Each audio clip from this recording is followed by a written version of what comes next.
Anjali Rao hung a small blue glass eye above her front door the same week she and Marcus got engaged.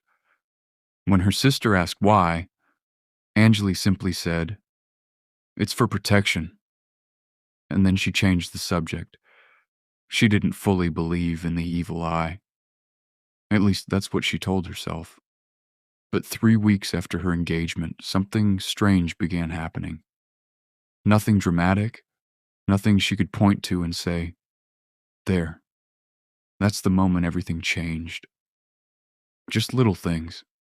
A forgotten reservation, a message from another woman, a sudden feeling of doubt she had never experienced in 4 years of loving Marcus. And eventually, Anjali found herself doing something she'd never done before, checking her fiancé's phone while he was in the shower. That was when she started wondering, could someone else's jealousy really affect a relationship? Or was something much more human happening inside her own mind? That's where the story gets interesting. The blue glass eye had been part of Anjali's family for as long as she could remember. Her grandmother had kept one in the kitchen of their home in Chennai. It hung above the stove, half fogged by years of cooking steam, gently moving whenever the back door opened. Anjali never really questioned it. Her grandmother had simply told her, "When something good happens, you protect it." That was all the explanation she ever got. And somehow, it was enough. So when Anjali and Marcus got engaged, she bought a small blue glass eye and hung it above their own front door. Not because she was completely convinced it had supernatural powers. It was more like tradition. A little piece of home. A little reminder to protect something precious. Because what Anjali and Marcus had was precious. They had been together for 4 years, and they were genuinely happy. The kind of happy that other couples sometimes noticed without saying anything. When they announced their engagement, their friends were thrilled. Her mother cried. Marcus's mother cried. Everyone seemed genuinely happy for them. Almost everyone. There was one coworker named Renee. When Anjali showed her the engagement ring, Renee smiled, but the smile never quite reached her eyes. "Wow," Renee said. Then she paused. "Must be nice." The words were harmless. Technically, there was nothing wrong with them. Anjali laughed. She grabbed her coffee and went back to work. She told herself she hadn't noticed anything strange. And honestly, she probably wouldn't have thought about it again if everything hadn't started changing a few weeks later. 3 weeks after the engagement, Marcus forgot to confirm their anniversary dinner reservation. It wasn't a big deal. People forget things. But for some reason, it bothered Anjali more than it should have. Then one evening, she noticed a message from an old female friend of Marcus's on his laptop. There was nothing romantic about it. Nothing suspicious, just a normal conversation. Anjali read 4 lines before forcing herself to stop. She closed the laptop, but something inside her had already changed. Her stomach felt tight. Her mind started asking questions she had never needed to ask before. Who was she? Why were they talking? Was there something Anjali didn't know? Marcus hadn't done anything wrong, and yet, for the first time in 4 years, Anjali felt suspicious of the person she trusted most. A few nights later, Marcus went into the shower. His phone was sitting on the nightstand. Anjali looked at it. She stared at it for a few seconds. Then she picked it up. She checked his phone. She had never done that before. Not once. Not in 4 years. And afterward, she placed the phone back exactly where it had been. Same position. Same angle. She stood there in silence. For a moment, she barely recognized herself. Why was she suddenly behaving like this? What had changed? Marcus hadn't changed. Their relationship hadn't suddenly changed. So why did everything suddenly feel different? That weekend, Anjali called her mother. She tried to make it sound like a joke. I think somebody gave us the evil eye. She laughed after saying it, but her mother didn't laugh. There was a long pause on the phone. Then her mother said quietly, "Take the mirror down in your bedroom." Anjali frowned. "For a week." "Why?" Her mother hesitated. "It reflects it back." Anjali didn't know what to say. Part of her wanted to laugh. Another part of her wanted to listen. And that was the strange thing. Because even though Anjali didn't fully believe in the evil eye, the idea had already entered her mind. And once an idea enters your mind, sometimes it changes the way you see everything around you. The evil eye is not a new idea. Different cultures around the world have believed in some version of it for thousands of years, across parts of the Mediterranean, the Middle East, South Asia, and Latin America.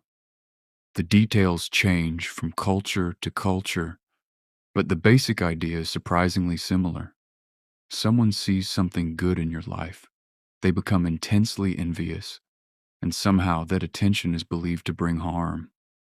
A relationship, a pregnancy, success, beauty, money, happiness. The idea is simple. When something is precious, you protect it. And that's what makes the evil eye so fascinating, because even if you don't believe in a supernatural curse, the emotion behind it is completely real. Jealousy is real. Envy is real. And those emotions can affect people in ways we don't always notice. Here's where psychology gives us a very different explanation. Envy doesn't always announce itself.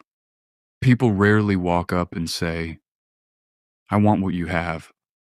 Instead, it can come out as a strange tone, a joke that doesn't feel like a joke, a compliment that somehow makes you feel smaller, or three simple words. "Must be nice." That's what Anjali heard from Renee. And maybe her nervous system noticed something before her conscious mind did. Humans are surprisingly good at reading other people's emotions. A facial expression, a change in someone's voice, a tiny pause, a look that lasts half a second too long. We can pick up on these things without consciously realizing it. And sometimes we carry that feeling with us long after the other person is gone. So imagine what happened to Anjali. She had just experienced a moment that made her feel uncomfortable. She sensed jealousy. Then she went home. And suddenly, small problems in her relationship started feeling bigger. Marcus forgot a reservation. A harmless message suddenly looked suspicious. A normal mistake became evidence that something might be wrong. Her relationship hadn't necessarily changed. Her attention had. And that's an important difference. When your mind feels that something is wrong, it starts searching for proof. It looks for the thing that explains the feeling. And once it finds one possibility, everything starts looking different. Psychologists call one part of this negativity bias. Our brains naturally pay more attention to negative information than positive information. And there's a good reason for that.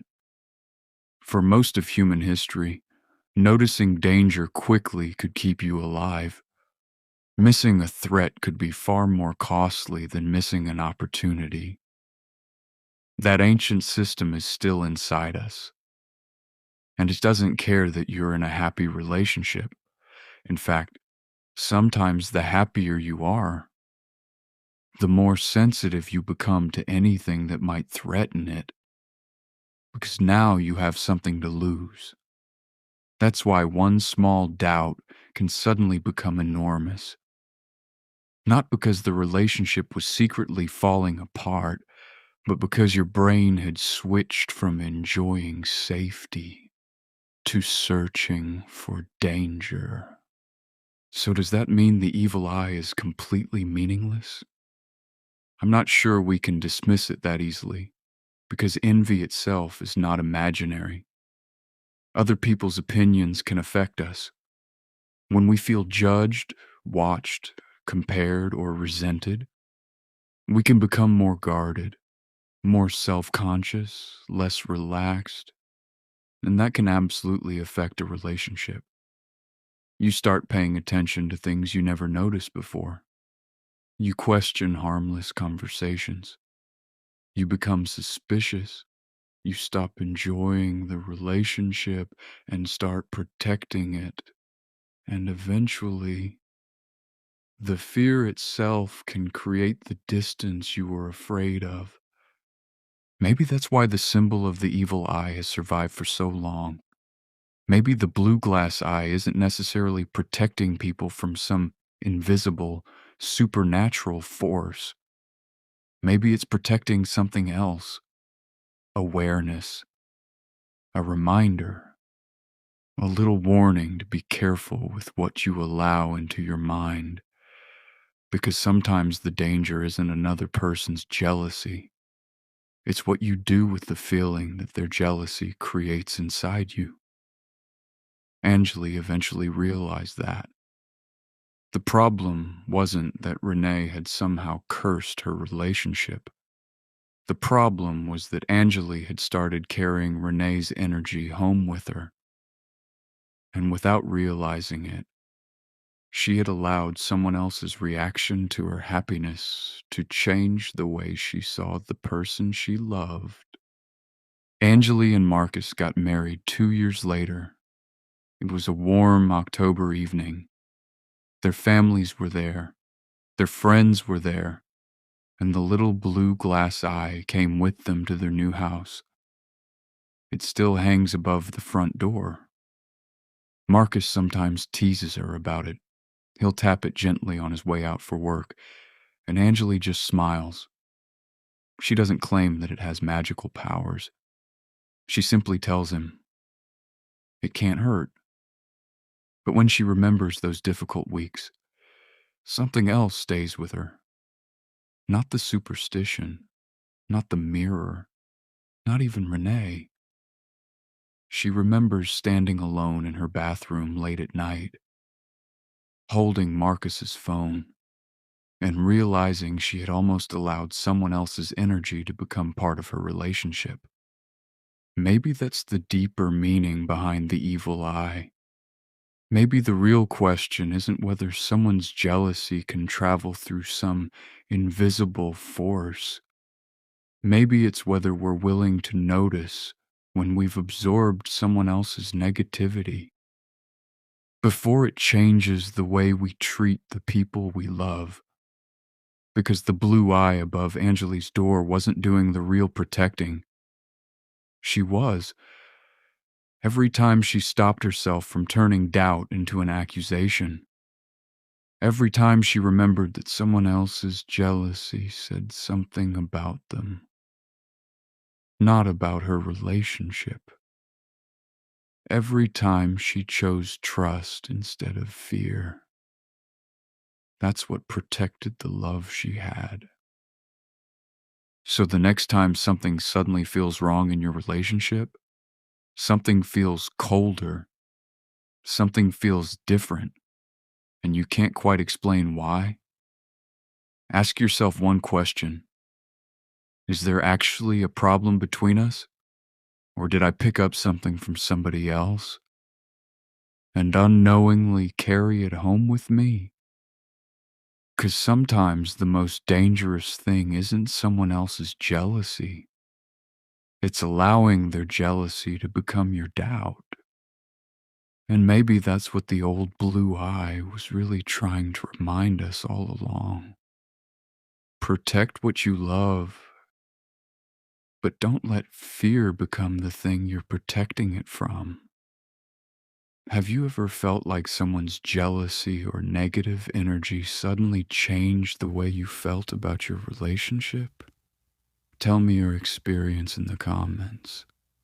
And if you enjoy stories that explore the space between psychology, spirituality, and the things we can't quite explain, stay with Universe Allow. There's more where this came from.